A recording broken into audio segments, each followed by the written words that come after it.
Bismillahirrahmanirrahim. Assalamualaikum warahmatullahi wabarakatuh. Berita Al-Hijrah 2 Mac bersama saya Al-Muhsin Muhammad Noor dan jurubahasi syarat Azlina Muhammad Isam. Tajuk utama malam ini. Menari berahi hanya kerana mahu arak percuma. Juga penoreh terpaksa menoreh malam hari.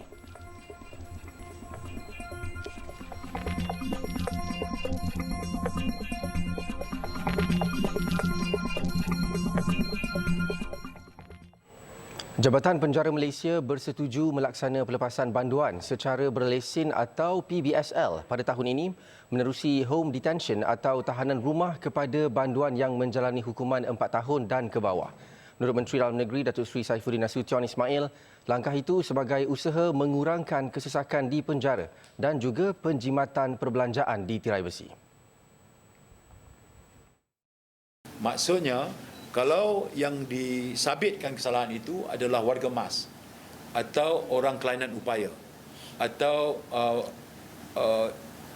wanita yang mengandung, keadaan-keadaan mereka itu adalah lebih manusiawi kalau kita letakkan mereka di luar, bukan dalam tembok.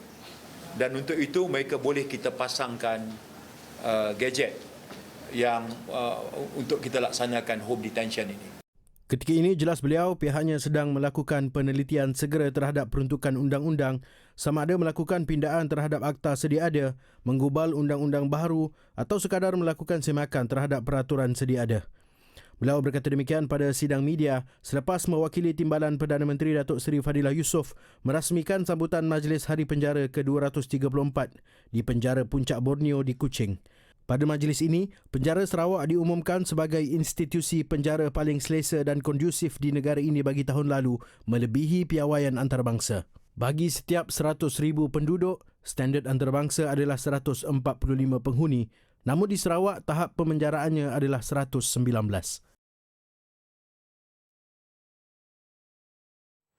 Sanggup menari berahi sampai mabuk semata-mata nak dapatkan minuman keras secara percuma. Itu antara taktik tarikan pelanggan yang digunakan sebuah pusat hiburan di Petaling Jaya. Namun kegiatan itu berjaya dibongkar dalam satu operasi bersepadu Jabatan Siasatan Jenayah D3 Bukit Aman bersama Jabatan Agama Islam Selangor. Di keserbuan, kira-kira 300 pelanggan sedang ligat berhibur. Lebih menyedihkan, ada pelanggan beragama Islam sama-sama berebut masuk pertandingan menari semata-mata untuk seteguk arak. Tadi kau minum kan? Sikit je. Sikit? Memang kau suka minum? Tak suka.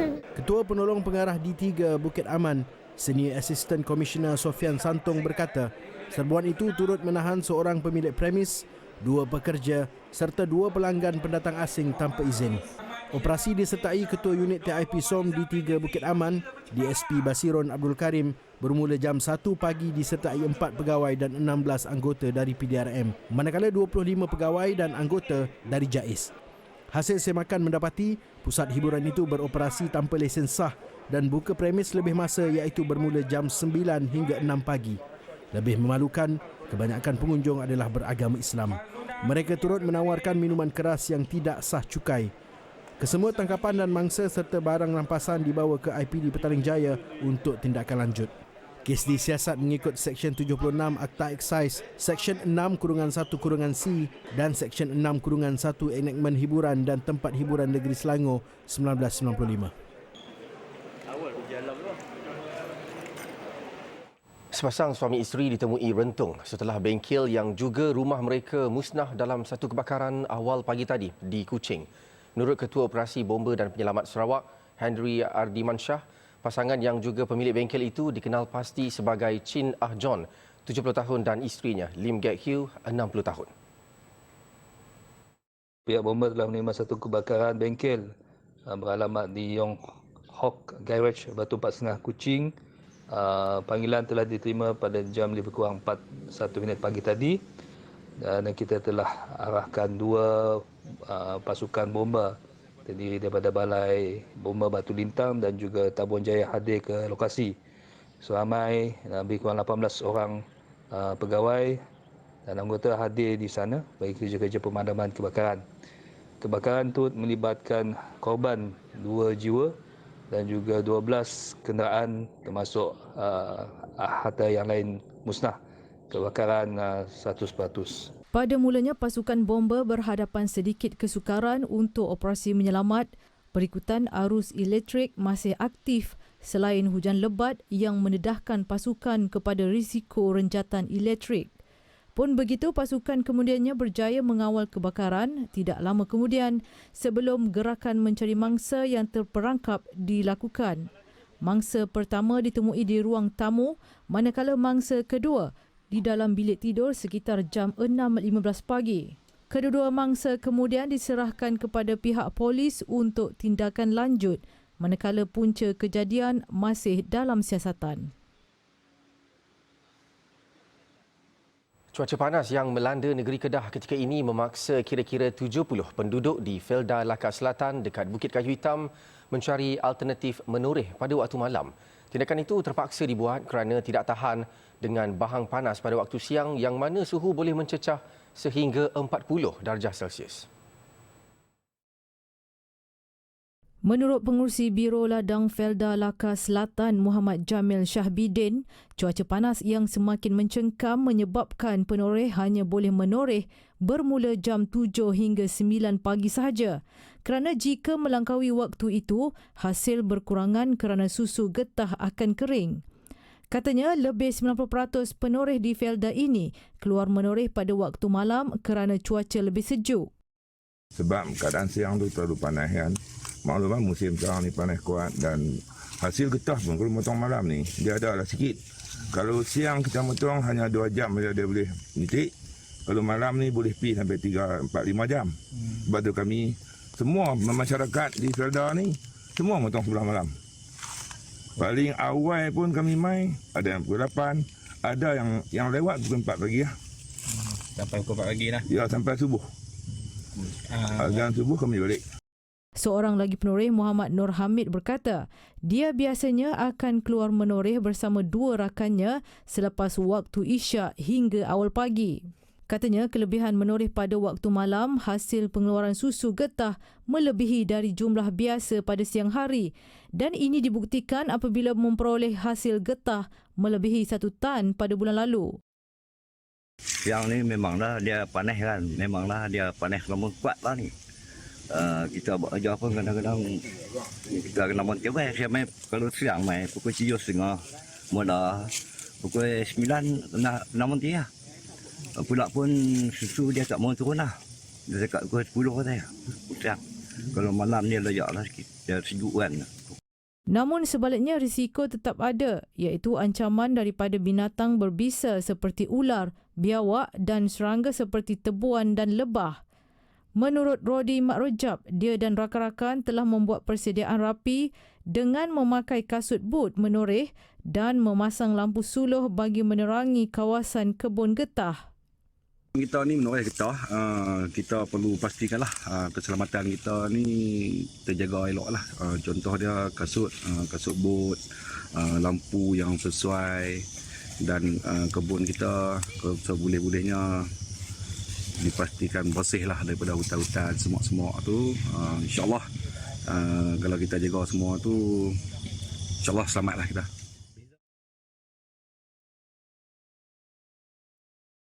Masjid Mukim Permatang Sungkai di Pasir Putih menjadi masjid pertama di Kelantan mengambil inisiatif menanam nanas variasi MD2 secara komersial.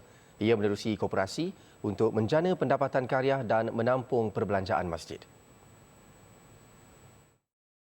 Pengerusi Koperasi Masjid Mukim Permatang Sungkai yang juga Imam Muda Masjid berkenaan Azmi Hussein berkata, buat permulaan, pihaknya menanam sebanyak 138,000 pokok nanas di atas tanah seluas 4.4 hektar yang mula ditanam sejak 17 bulan lalu dan mula dituai pada Februari. Pada peringkat awalnya seorang saja peserta di kampung kita ni yang tanam nanas dan saya tengok ada potensi lah untuk dikomersialkan. Dan dia punya income pun mana okey lah. Alhamdulillah.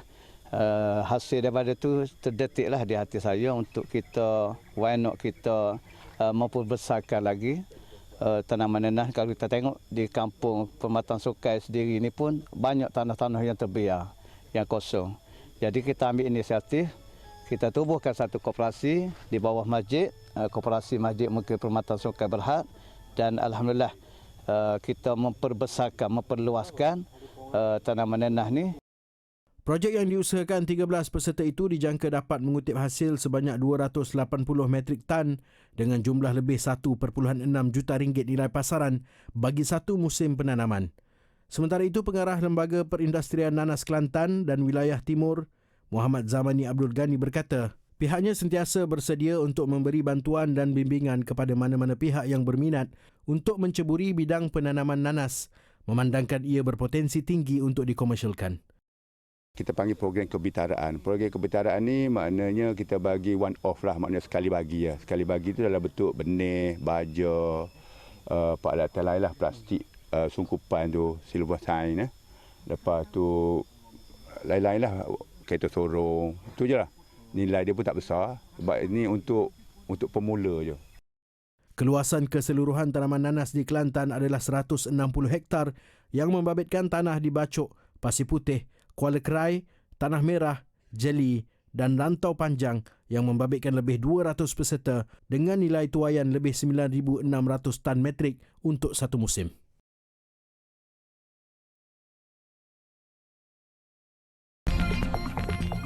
Selepas ini, khatam hafazan Al-Quran 30 juzuk dalam 2-3 hari.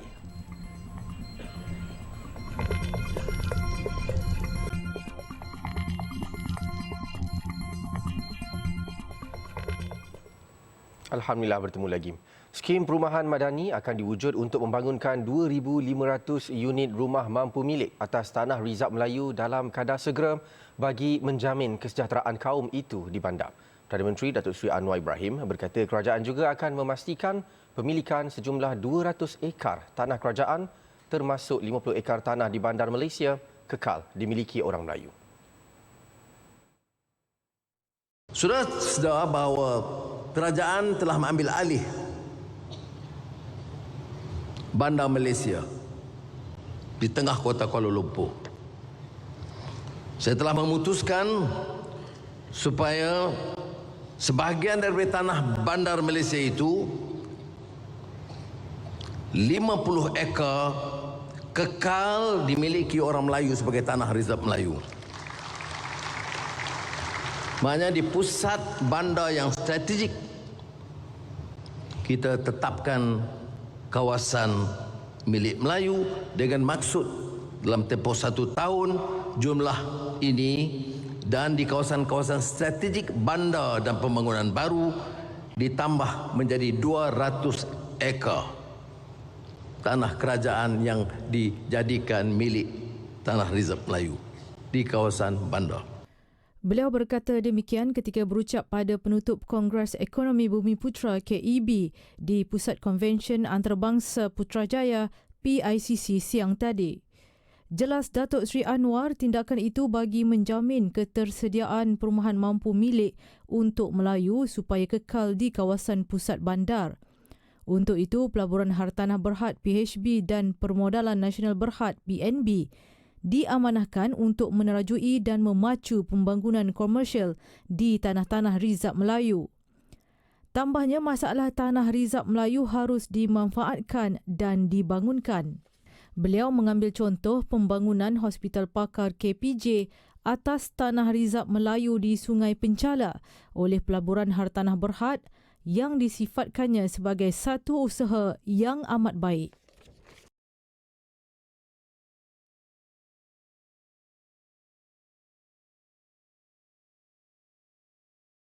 Dalam majlis yang sama, Perdana Menteri turut mengumumkan penubuhan tabung wakaf Mara Madani dengan sasaran dana berjumlah 1 bilion ringgit. Langkah itu sebagai salah satu usaha memperkasa agenda Bumiputra seperti keterjaminan pendidikan, kebajikan, kesihatan dan keusahawanan. Geran peluncuran 100 juta ringgit dengan maksud dalam tempoh 2 tahun terkumpul minima 1 bilion ringgit. Dan wajar saya maklumkan bahawa Kebawah Duli Yang Maha Mulia Seri Paduka Baginda dan Pertuan Agong terkesan dengan usul ini dan bersetuju untuk menjadi penaung kepada Wakaf Mara Madani.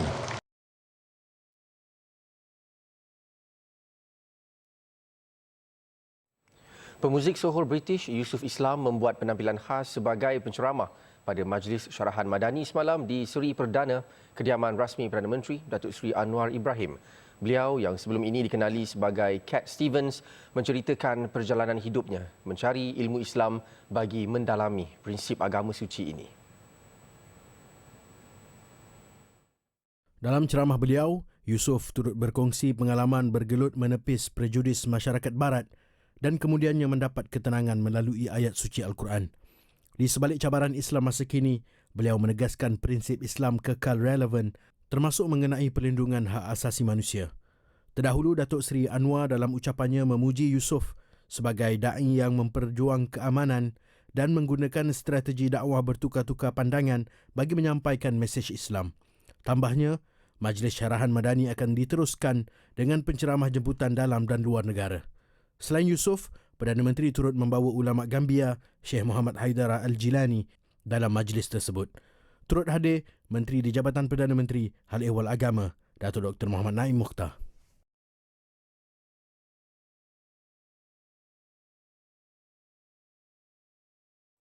Sembilan pelajar berjaya mengkhatam hafazan Al-Quran 30 juzuk dalam tempoh 2 atau 3 hari sahaja melalui program Syahadah Hafazan Al-Quran Darul Quran JAKIM bagi sesi 2021-2024. Ketua Pengarah Jabatan Kemajuan Islam JAKIM, Datuk Hakim Muhammad Yusof tidak menafikan bahawa ia merupakan pencapaian yang baik dan luar biasa buat institusi itu. Mereka mengkhatamkan dengan hafazan untuk dalam tempoh 2 hingga 3 hari itu adalah suatu yang amat sukarlah untuk dilakukan. Walaupun mereka ini adalah hafiz untuk 30 juzuk, selalunya mengambil ada yang mengambil dalam tempoh setahun, ada yang mengambil dalam tempoh 8 bulan. Tapi ada dalam kalangan mereka berjaya menamatkannya dalam tempoh 2 hingga 3 hari. Beliau berkata demikian kepada media selepas merasmikan Majlis Khatam Hafazan Al-Quran, program Diploma Tahfiz Al-Quran dan Al-Qiraat Darul Quran JAKIM sesi 2021-2024. Menurut salah seorang penerima anugerah program itu yang juga menerima anugerah pelajar cemerlang kategori lelaki, Muhammad Akashah Azman, 24 tahun, berkata doa kedua ibu bapa serta menjaga solat adalah kunci utama dia memperoleh kejayaan. Saya suka saya untuk highlightkan ialah doa keramat lah yang selalu dikirimkan oleh kedua ibu bapa saya. Yang kedua ialah yang paling utama, kita jaga solat lah. Sebab kadang-kadang kita rasa kita nak ubah solat kita, tapi sebenarnya bila kita ubah solat kita, Allah mengubah seluruh kehidupan kita, insyaAllah. Sementara itu, bagi penerima anugerah khas pelajar orang kelainan upaya masalah penglihatan OKUMP, Siti Atirah Wahab, 24 tahun, dia bersyukur dengan anugerah yang diraih. Katanya masalah penglihatan dihidapinya tidak menjadi penghalang untuk dia terus menimba ilmu dan menghayati Al-Quran. Tak menjadi penghalang. Sebab kawan-kawan lain pun boleh berjaya, jadi percaya pada diri sendirilah. Itu pun boleh berjaya juga. Dalam majlis itu, seramai 205 pelajar telah menamatkan hafazan Al-Quran 30 juzuk Al-Quran dalam tempoh 6 semester atau 3 tahun. Program itu tidak hanya menekankan aspek pengajaran dan pembelajaran hafazan Al-Quran semata-mata tetapi juga mengintegrasikan nilai-nilai Islami yang holistik selaras dengan prinsip Malaysia Madani yang antara lain bermatlamat pengupayaan modal insan yang tinggi.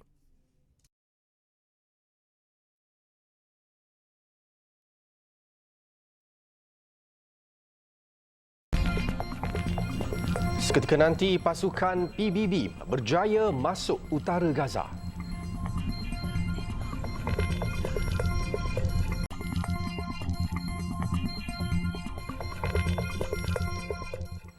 Alhamdulillah bertemu lagi. Amerika Syarikat merancang untuk menggugurkan bantuan kemanusiaan daripada udara di Gaza. Jurucakap Majlis Keselamatan Negara White House, John Kirby, berkata bantuan itu bagaimanapun bukan sekali tetapi akan dilakukan berterusan. This isn't going to be one and done. There will be additional airdrops planned and executed. And with each one, I think we'll learn more and we'll get better at them. It's very difficult. It is extremely difficult to do an airdrop in such a crowded environment as is Gaza. Very, very densely populated, a lot of people confined to small spaces. Presidennya Joe Biden sebelum ini mengumumkan AS akan mula menggugurkan bantuan melalui udara di Gaza. Bagaimanapun, keputusan itu dianggap pelik kerana AS dilihat mampu menghentikan perang tetapi terus berdegil mendanai Israel dalam kekejaman itu.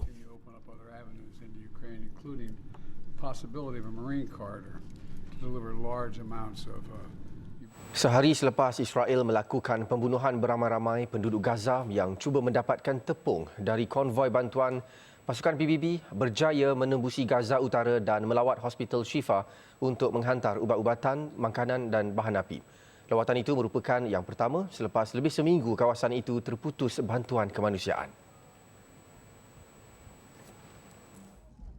Pejabat Penyelarasan Kemanusiaan PBB UNOCHA yang tiba di hospital melaporkan sebilangan besar yang mendapat rawatan merupakan mangsa tembakan serangan itu. As I speak to you, this hospital is treating more than 200 people that were injured yesterday. We have seen people with gunshot wounds, we have seen amputees, and we have seen children as young as 12 that were injured yesterday.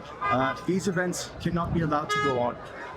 We need to have safe, secure passage throughout Gaza to reach the people that need humanitarian aid.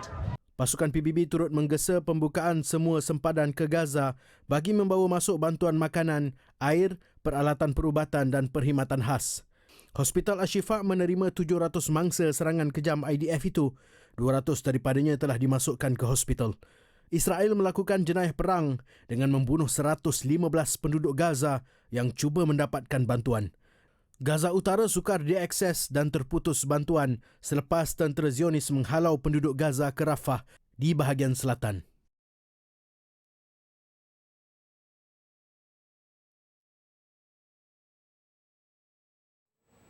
Genosid Israel ke atas Palestin sudah memasuki hari ke-148. Jenayah perang itu bagaimanapun terus mengukuhkan keimanan penduduk Gaza. Di celah runtuhan bangunan masjid di selatan Gaza, rakyat Palestin berjemaah menunaikan solat Jumaat. Asyhadu anna Muhammadar Rasulullah.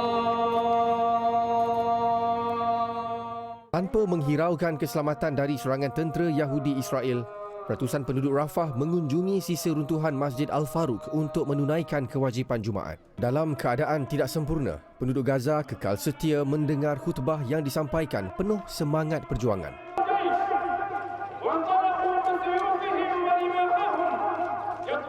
Seorang jemaah Muhammad Al-Hamaidi berkata Israel boleh menghancurkan masjid tetapi tidak akan sekali-kali memusnahkan keimanan mereka. إسرائيل هدمت مسجد الفاروق ورسالتنا للأمة الإسلامية إن هدموا المساجد فلن يهدموا عقيدتنا ولن يهدموا توحيدنا فسنقيم شعائر الله عز وجل وشعائر الدين سنقيمها وسنصلي صلاة الجمعة بجوار المسجد المهدوم. أقمنا صلاة الجمعة أمام هذا الدمار الذي خلفته نيران الاحتلال وبحمد الله عز وجل قد لاقى هذا قبول من الناس وقد كان جمع غفير.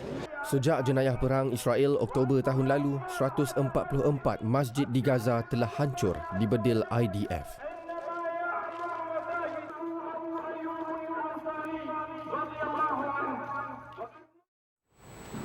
Laporan itu tadi menutup berita Al-Hijrah untuk malam ini. Saya Al-Muhsin Muhammad Nur dan jurubahasa isyarat Azlina Muhammad Isam. Satukan ummah dengan ilmu bagi memperkasa Malaysia Madani. Assalamualaikum warahmatullahi wabarakatuh dan selamat malam.